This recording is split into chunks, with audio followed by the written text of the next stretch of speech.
সেনাবাহিনী প্রধানকে আমরা নিজে তার অফিসে যে চিঠি দিই, আপত্তি করেছিল।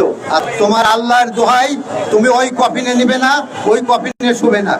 আমি তার জবাবে বলেছি, তোমাকে আল্লাহর দোহাই, তুমি আমাকে বাধা দিবে না। ওই কফিনে আমি যদি লাশ হয়ে যাই 33 লাখ বিনিয়োগকারীর পক্ষে, তাহলে সেই কফিনে আমি উঠবো। সেই সেনাবাহিনী প্রধানকে আমরা নিজে তার অফিসে যে চিঠি দিয়ে এসেছি।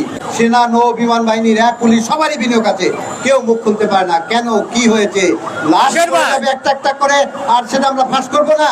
ডক্টর ইউনূসকে কিন্তু কখনোই আমরা ছোট করে বলতে চাচ্ছি না। শেষবারের ওয়ার্নিং, 48 ঘন্টা সময় ঘোষণা করলাম।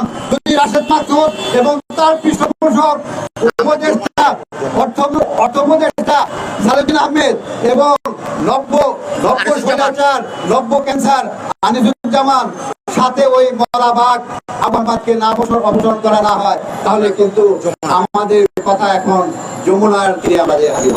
কালকে রাশেদ মাকসুদ কি করেছে এটা তো সবাই জানে, মিডিয়ার কর্মীরা সবাই জানে।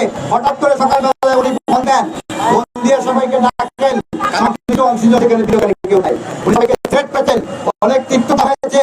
আজকে ব্রোকারি হাউস, ডিবিএর সমস্ত লোকজন তারা চাকরি হারাচ্ছে। এই ব্রোকারেজ হাউসের যারা ট্রেডার, তাদের চাকরি নাই, ব্রোকারেজ হাউসগুলো বন্ধ হয়ে গেছে। তারা আমাদেরকে গোপনে প্রকাশে সমর্থন জানাচ্ছে, কিন্তু তাদের উদ্দেশ্যে বলছি, আপনারা যদি আপনাদের কর্মচারীর চাকরি শেষ করে দেন, তাহলে কি হবে? আপনাদের হাউস বন্ধ হয়ে যাবে। অনেক বন্ধ হয়ে গেছে, এর মধ্যে সব খবর আমরা পাচ্ছি। পুঁজিবাজার ট্রেড বন্ধ করে দেন প্রয়োজন বোধে।